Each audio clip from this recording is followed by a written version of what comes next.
Welcome. This is the Global Summit House podcast. Catch power interviews and discussions with influential, inspiring, and powerful people. Explore what's possible by tuning into this podcast with our all-new The Writers Project episodes, featuring one of the world's most inspired thinkers and writers. Visit our website at www.globalsummithouse.com.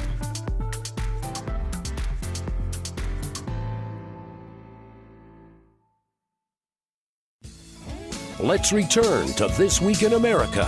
Here's your host, Rick Bratton. Welcome back, everybody. Coast to Coast, This Week in America. Gaining the High Ground Over Evolutionism by Robert J. O'Keefe is an intellectually rigorous assessment of evolutionary science and defense of biblical creation. Gaining the High Ground Over Evolutionism recognizes the ideological nature of the topic of origin. It steps out of the realm of science and begins to deal with the question by reviewing the scientific revolution and its implications in Western thought, studying the interpretation of Genesis 1 and describing relevant aspects of the history, geology, biology, and astronomy. Robert J. O'Keefe earned Bachelor and Master of Science degrees in electrical engineering from Purdue University, has 38 years of experience as a professional engineer in the electric utility industry, lives with his wife Kathleen in Columbus, Ohio. Robert O'Keefe, author of Gaining the High Ground Over Evolutionism, is our guest on This Week in America. Robert, welcome to the program. Been looking forward to our conversation. Thank you for joining us on the show today. Thank you very much, Rick. I'm really delighted to be here. It is a pleasure. We're going to learn something during the course of the program today. I love what you've done in the book, Gaining the High Ground Over Evolutionism. Let's go back and talk about the inspiration for this. What was it that motivated you to write this book? Well, I think it was more of a provocation, perhaps, than an inspiration. But the provocation was, how did a stipulation of scientific inquiry end up as a conclusion? And the stipulation, of course, being natural causes only are admitted in the practice of science. It doesn't seem right that a stipulation ends up as the conclusion. But of course, now they are saying that natural causes are sufficient explanation for everything that exists. And in fact, even saying that natural causes are the only causes that exist. It just doesn't seem right that the stipulation ends up as a conclusion. That's interesting that got you on the path of writing Gaining the High Ground Over Evolutionism. A lot of books have been written on this topic from different angles over the years. I really feel your approach is unique. Talk about that. What makes your book different? Well, I think most of the books that are out there try to work in some way with the natural world. I decided early on that I'm not going to do that. I'm not going to use arguments from the natural world. I'm going to use arguments from the mind, the human mind. And that's where I begin and that's where I end up. With us on the program is Robert J. O'Keefe. He is the author of Gaining the High Ground Over Evolutionism. You'll find it at Amazon, at Barnes & Noble. If you're looking online to find the book, O'Keefe is spelled O-K-E-E-F-E. All of this on our website, thisweekinamerica.us. Just to sort of sum up, if you had 3 words to describe your book, how would you describe it? Well, it's, I would say, philosophical. It's intellectual, and I made it a point to be very rigorous about the arguments in the presentation. I'm not trying to dumb this down at all, and it is, I would say, pretty rigorous. So philosophical, intellectual, rigorous. And reading reviews, the readers appreciate that approach. They feel like they're getting something of substance in the book that you've written, Gaining the High Ground Over Evolutionism. Who would you say is the target audience when you sat to write this? Did you have some particular audience in mind? Well, I want to build an audience of truth seekers, and truth seekers who are not afraid of moving forward when it may end up costing them something. When truth is not always easy. It can be difficult. It can Yes. be complicated. It can be unpopular. It initially can be unpleasant, perhaps, but I'm interested in drawing out truth seekers. I That's mentioned my target audience. Yes, and I mentioned the reviews and how people appreciate that approach. That's me reading your reviews. When you read your reviews, when you have people that give you feedback, not necessarily post a review, but friends that read the book, you get feedback. What kind of feedback are you getting from your readers? Well, I know that some people pick up the book, they read a paragraph or a page, and then they toss it aside saying, I can't understand this. But I think there's other people that pick it up, read it, and can understand it. And I've been told by some readers that they want to go back and read it again. Those are the people that I'm really honored to have as an audience. Those ones that really take it seriously and go back and read it again. Robert O'Keefe is our guest on the program. He's the author of the book, Gaining the High Ground Over Evolutionism. You'll find it at Amazon, at Barnes & Noble, the usual places. Marketed by Global Summit House, a publishing and marketing company that caters to the author's needs. Robert is with us talking about the book that is really, again, receiving excellent reviews. What do you say about those? When you write a topic like this, you will find those that will agree, those will disagree, those that are open to a new line of thought. What do you say about those who disagree about the book's conclusions? How do you handle that when they disagree? Well, I've never actually gotten into an argument with anyone since writing the book, but I mean, I completely sympathize with people who disagree, and I didn't immediately change my mind when confronted with a creation approach, a creation argument.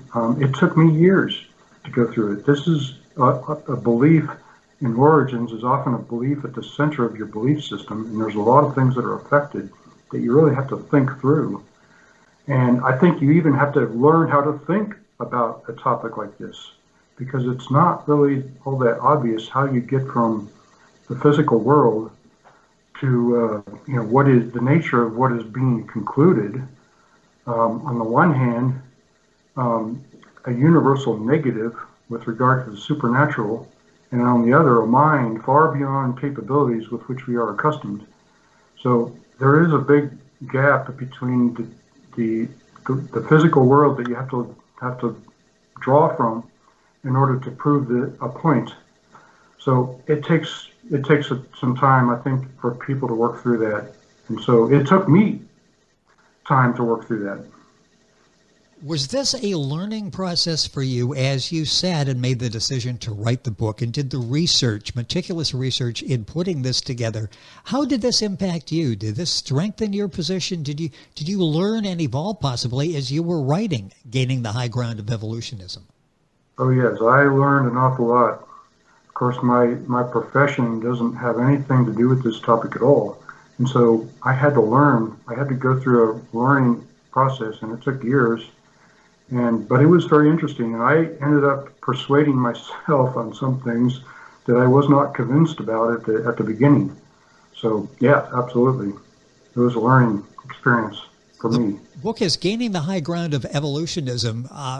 What are some of the overall themes of the book to somebody that's not familiar with it, but they're interested in the topic, interested in what you've had to say? What are the overlying themes that you address in the book?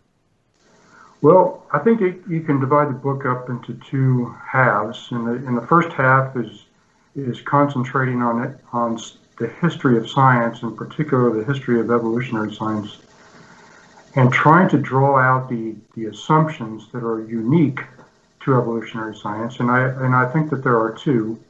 I'll come back to those. But the second half of the book is more philosophical and gets into some pretty heavy-duty philosophical arguments about rational inference and the distinction between rational inference and cause and effect. So, the two assumptions that I refer to are the assumptions that are unique to evolutionary science are the uniformity of natural causes in the unobserved past. That's one. And then naturally occurring specialization and ordered complexity. And those I try to draw out of the history of science since the scientific revolution. You used the word rigorous when we were talking about some 3 words to sort of summarize that. This was not a book that you obviously wrote in the weekend that just sort of came to you. You sat at the computer and cranked out a book.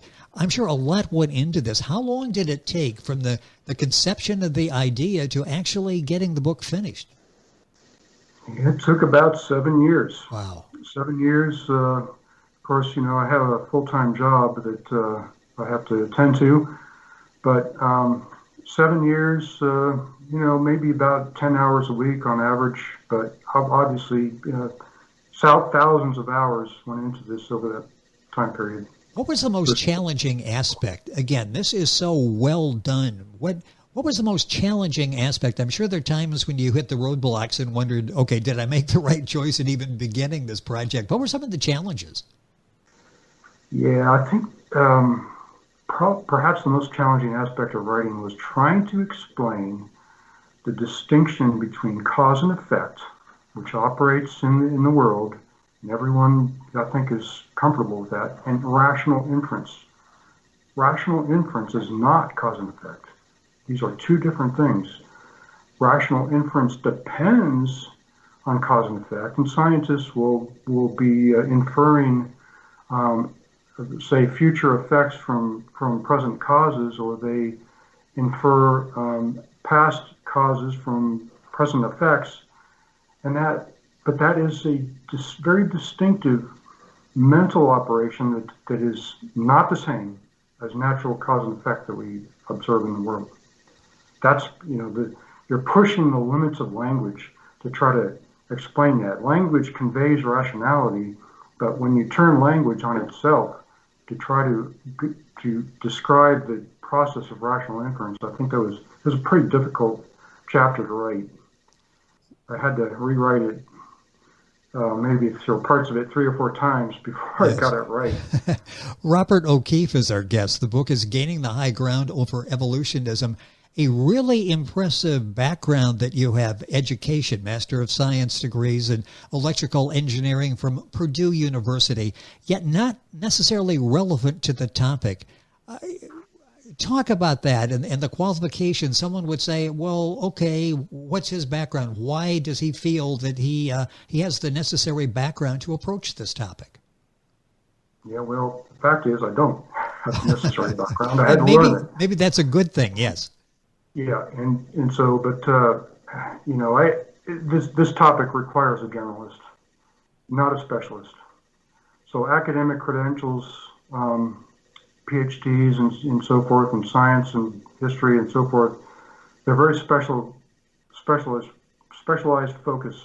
But this topic really requires a generalist because it has to draw from so many different disciplines: philosophy, science, the history of science, theology, an understanding of the Bible, and so many different aspects are part of this topic. Well, that's interesting. You have to draw from numerous sources. Who were some of the most influential, whether it be a person or a particular library, book, or whatever? What were some of the sources that were really prominent in the success of this book? Well, I would say C.S. Lewis was very influential on me, and C.S. Lewis, Ravi Zacharias, and Philip Johnson really taught me how to think about this topic. I didn't know how to think about it, but I learned from them. I don't know them personally, of course, but I learned from their writings how to think about this topic, and that, I think, is probably the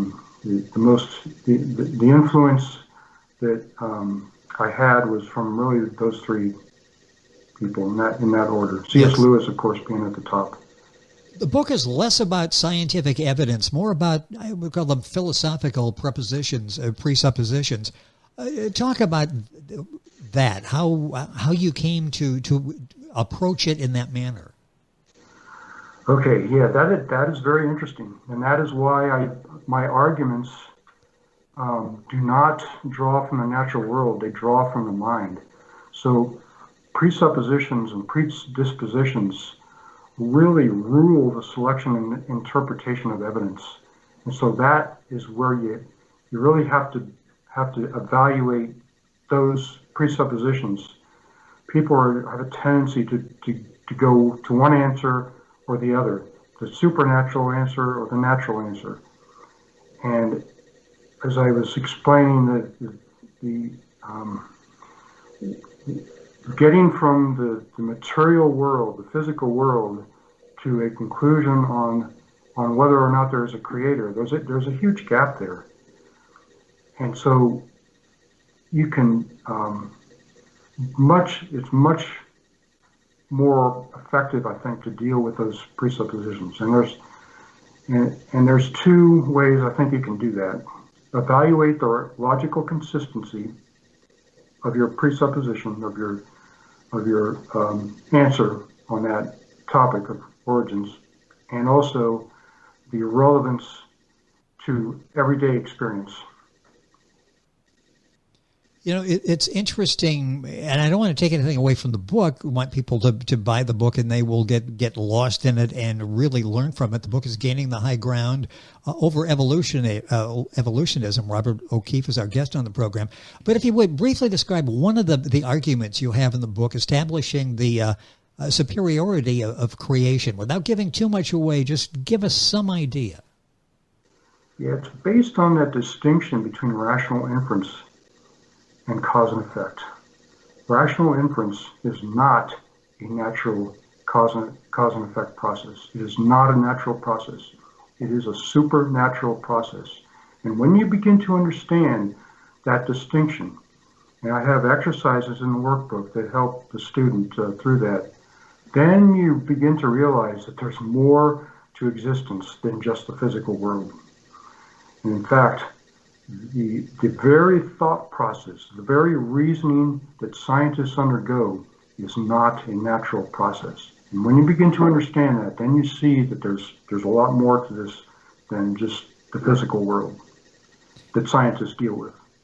I love the aspect of the workbook. Talk briefly about that, because you're giving us something and then the tools to better understand the information you just gave us.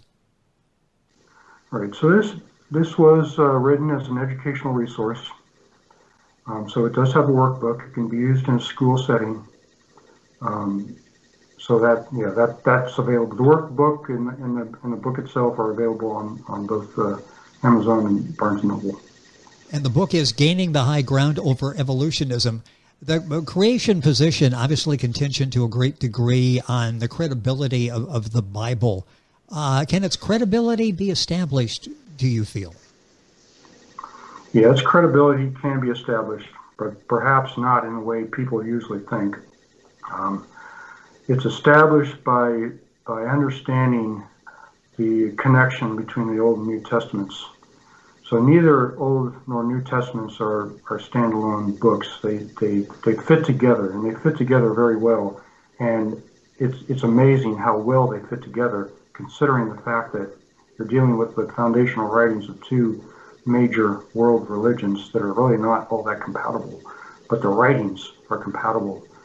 The Old Testament anticipates a future that is not contained within itself, and the New Testament is constantly going back to the Old Testament to substantiate its claims. But I would say the birth of Christianity was, from that aspect, was not a very happy occurrence, because the mother tried to destroy the child immediately. Of course, Christianity comes out of Judaism, but very early on, Christianity was recognized as a completely separate religion, not a sect or a subset of Judaism. Whenever someone brings up evolution, creation, there's some controversy, and sometimes people try to even avoid the discussion. Why has this been so controversial for really so long?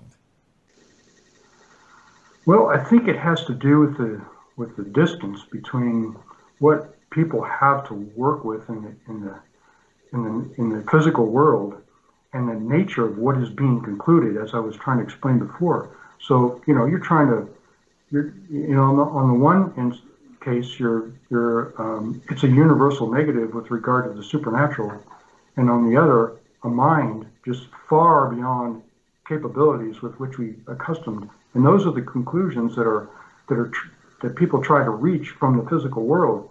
And the question is, how do you get from where we are here to that sort of answer? And that's why I don't use the natural world in my arguments. I just decided early on that that's not what I'm going to do. I'm going to start from the mind. So yeah, it is controversial, I think, for that reason. And another aspect of this is the fact that people are well aware of the consequences of one belief over another. And so the existence of a creating God that might have some expectations on you, I think is something that drives people in one direction or the other. So those two things together, I think, make it a continuing unsettled controversy. Yeah, knowing the controversy is there, did you acknowledge it in the book, and how do you go about sort of explaining the controversial character of this topic?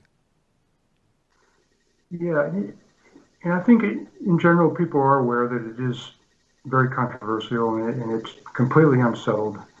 But I think that I have a chapter on the court cases.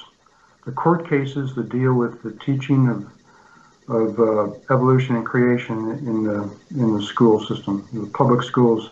So the first one being, of course, the 1925 Scopes trial, and then there was several cases that reached the Supreme Court in the 1980s and there was one just back in 2005 that didn't reach the Supreme Court, but I think was very interesting to see how that played out. But the court cases, I think, very interesting in exhibiting, in showing the nature of the controversy and the sides that people take on it and how they argue their points. So I do have a fairly long chapter in the book dealing with the court cases. Robert O'Keefe is our guest on This Week in America. His book is Gaining the High Ground Over Evolutionism. You'll find it at Amazon, Barnes & Noble. You can link on directly by going to our website, thisweekinamerica.us. Let's talk about the implications of belief in this and believing in creation versus believing in evolution. Talk about that a little bit, if you would. Yeah, I think that people are well aware of the implications, at least as it would affect them personally. Yes. Whether there is a creating God or is not a creating God. If there's not a creating God, then they're pretty much in charge of their own life, and they don't have to answer to anyone above them. If there is a creating God, it's a whole different situation, and of course, the obvious thing is, well, this God, if there is such a God, he has expectations on us that determine, where our destiny will ultimately be. And so, but if there is maybe another implication that I think people are not aware of and have not thought of it, and that is that if our sense of goodness, our sense of justice and rightness is only within ourselves, then there's no reasoned way to resolve disputes. And what you are left with is coercion and power. But if the sense of goodness and justice and rightness exist outside of ourselves, in a universal, in a transcendent setting, universal and invariant, then there is a means of reasoned appeal to resolve disputes between different senses of what is right and good. That, I think, is a very significant implication, and you see that being played out in politics. And my second book, as a matter of fact, gets into that much more deeply than just gaining the high ground over evolutionism. So there is a relationship to everyday living, isn't there? This is not just some theoretical, intellectual topic that you're discussing. There are facets of this that really impact everyday life for all of us. Right. And I would just point out, let me just list off the immaterial aspects of everyday living. Rationality, truth, justice, meaning and purpose, freedom, goodness, value, love, hope, trust. These are immaterial aspects of everyday living that people live in, they live through, they live for. And if you try to explain them on a biological basis as if they were effects of biological causes, you pretty much nullify their significance. They can't be explained materially. And so these are the things that really are important in living, in everyday living. I don't think you can ignore that fact. That's where the relevance of the answer comes into play. You can't explain these immaterial aspects of living on a material biological basis. It just doesn't work. We've got a couple minutes left. What do you hope is the lasting impression that readers take away in reading Gaining the High Ground over Evolutionism? What do you want the takeaway to be? I would like the readers to come away with the impression that it is really creation, contrary to what is commonly thought, that it is really creation that occupies the intellectual high ground here on this topic of origins. That's what I want readers to come away from. We're talking, of course, about this book specifically. You mentioned another book. Tell me what other books you have and what are you working on now? What you're going to set aside 7 years and write another book here? What are you working on? Yeah, well, actually, that's what I've done. So this evolution, the Gaining the High Ground over Evolutionism was published in 2012. There is a republication that was done just I think last year. But since that time, since 2012, I've been working on another one called Liberty and the Wall of Separation between Church and State. And so that is about getting pretty close to being published here. So I expect it to be out in the next few months.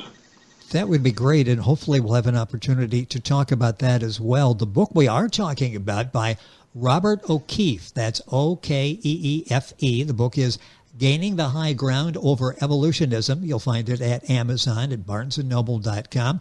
Marketed by Global Summit House, a publishing and marketing company that caters to the author's needs. Robert, it's been a pleasure having you on the program. A wonderful job that you've done. Thank you for sharing all of this with us on the program today. Look forward to having you back with us. Thank you for taking the time to talk about the book on the program. Well, thank you very much, Rick. I really appreciate the opportunity to talk about it. It has been our pleasure. You're welcome. Robert O'Keefe. The book is Gaining the High Ground over Evolutionism. Information, of course, on our website, thisweekinamerica.us. We're back on today's program right after these messages. You're listening to This Week in America with Rick Bratton. More after this. You've reached the end of another episode of the Global Summit House podcast. Subscribe to our podcast on Spotify, Podbean, iHeartRadio, iTunes, or Google Play. Connect with us at globalsummithouse.com. See you on the next episode.